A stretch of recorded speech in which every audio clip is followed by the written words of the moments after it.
My name is Suyu. I draw comics for a living. I wasn't very good at it. My editor constantly yelled at me. But at least my parents gave me 50,000 yuan a month. So I was starving. One night, I ordered hairy crab from Yangcheng Lake for a late-night snack. The delivery was 10 minutes late.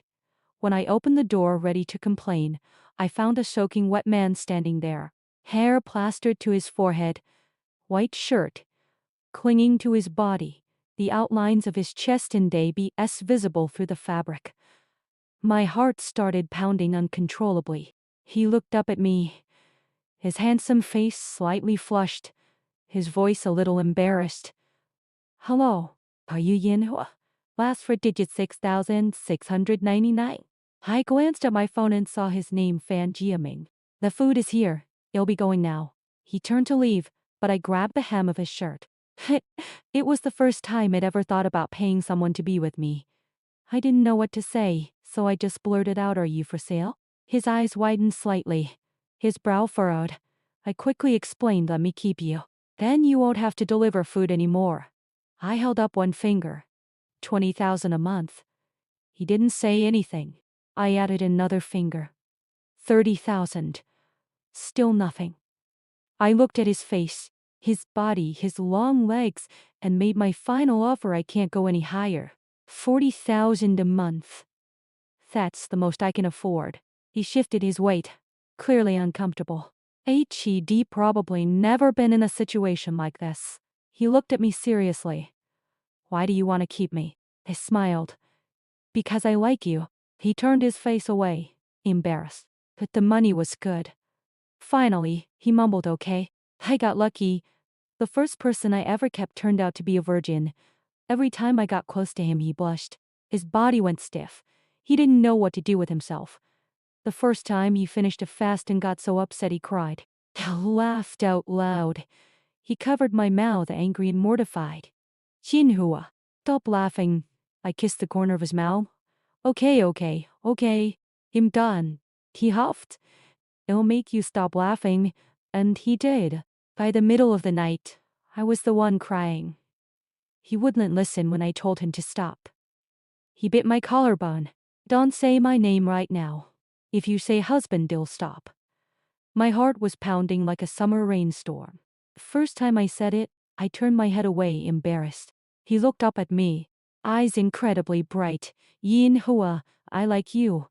I really like you." Fan Jiaming worked at a foreign company during the day. At night, he came home and clung to me. "Yinhua, I like you so much." When I pushed him away because I was working on my comic, his bright eyes dimmed. I could almost see his imaginary tail droop. "Yinhua, you don't like me as much as you used to." I kissed his lips and sent him off to do chores.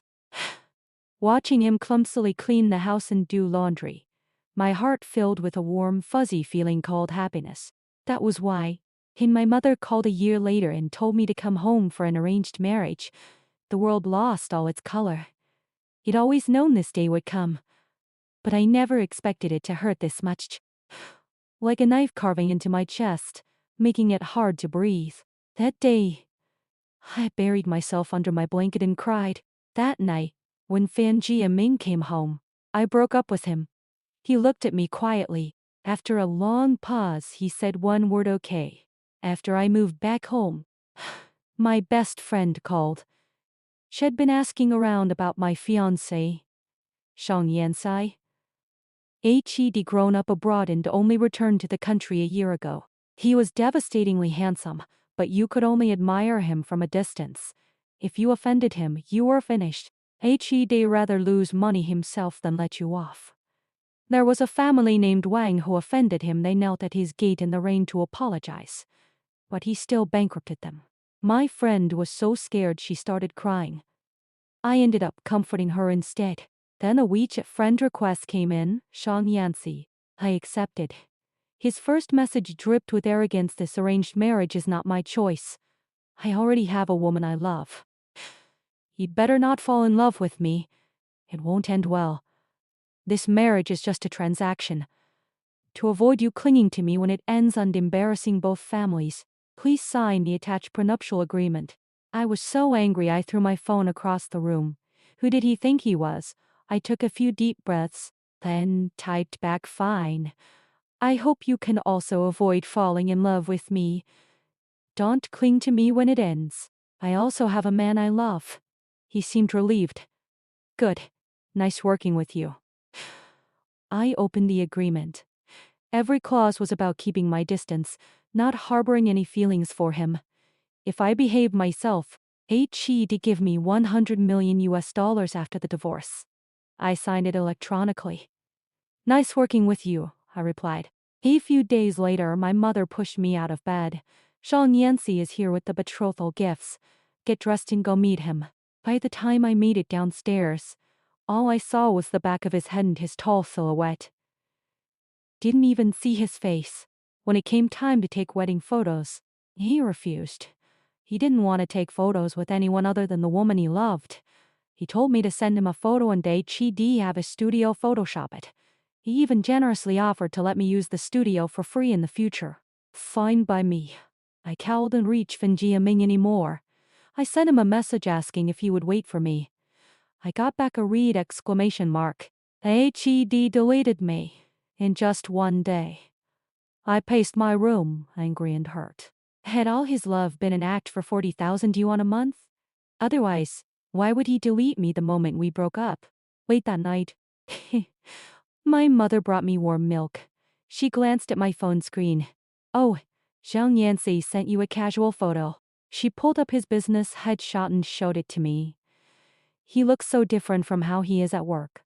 My brain short-circuited. Why did my fiancé look exactly like the clingy boyfriend I'd been keeping?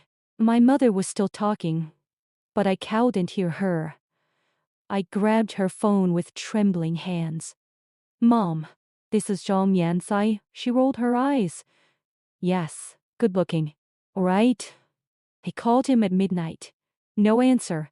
I called again. He finally picked up, his voice groggy and irritated. I don't think there's anything so urgent that you need to call me this late. If you're feeling needy, go find the man you supposedly love. As long as you don't cause a public scandal, I won't care. The moment he spoke, he knew. It was Fan Jiaming. His words sobered me up quickly. For the sake of my family's interests, I replied respectfully and kept my distance. Even if he was Fan Jiaming, he wasn't the same anymore. HED deleted me. He wanted to forget. He was now Fiancé, the man I had to respect and defer to. Once I accepted that, I felt a little better. The day we got our marriage license, I arrived early at the Civil Affairs Bureau. I sat alone among all the happy couples. When I heard his voice, I called out to him. The cold impatience on his face cracked. Xinhua? What are you doing here? Are you getting married? He reached for my face. I dodged. Mr. Zhang, please respect yourself. The prenup says no physical contact. He looked lost. Yinhua, your Izuyu. I looked at him coldly. Yinhua is my pen name. My real name is Yu. Let's get this done quickly. I know you're busy. He hesitated, then said one word okay. After we got our little red books, he grabbed my arm. His face was full of hurt. He smiled apologetically and handed me a set of keys. The villa was filled with sunflowers. My favorite and had a swing, a pavilion, a stream from the mountain. He said HED built it for us. I took the keys. That night, I moved into that villa. I fell asleep on a lounge chair in the garden reading comics. I woke to warmth on my forehead, my nose, my lips. It was Fiancé. My body moved on instinct. I hugged him. Then I came to my senses and shoved him away, reminding him about the agreement. He said it hugged him first. He said HED kissed me first. He cancelled out. I grabbed my comic book and ran inside. He always got the last word. He always had. One night, after I'd locked myself in my studio, he somehow got in. HED designed the house. He had keys to every room. I told him coldly not to cross the line. The smile on his face froze. His eyes reddened. Who Who is you? I didn't know it was you when I wrote that stupid prenup. Can't we just tear it up? I couldn't stand seeing him like this. He made me weak. I said no. I liked the agreement. 1 year of pretending. $100 million. After the divorce, it'd be rich. I wouldn't have to marry a stranger ever again. I could keep any man I wanted. His voice trembled. You said you liked me. You said it so many times. How can you want to divorce me so badly now and take my money to keep other men? He stood up, his shadow swallowing me. He wiped his eyes with the back of his hand. If you want a divorce after a year, I'll respect that. I'll give you what I promised. Don't be afraid. He turned to leave. My chest ached so much I couldn't breathe. Without thinking, I reached out and caught his finger. He turned, his eyes lighting up. I immediately pulled my hand back. The next morning, he made me breakfast. He peeled an egg and put it on my plate. He asked if I missed the way things used to be, him holding me, brushing my teeth, washing my face, feeding me breakfast. But I didn't dare. I ran back to my parents' house. He followed.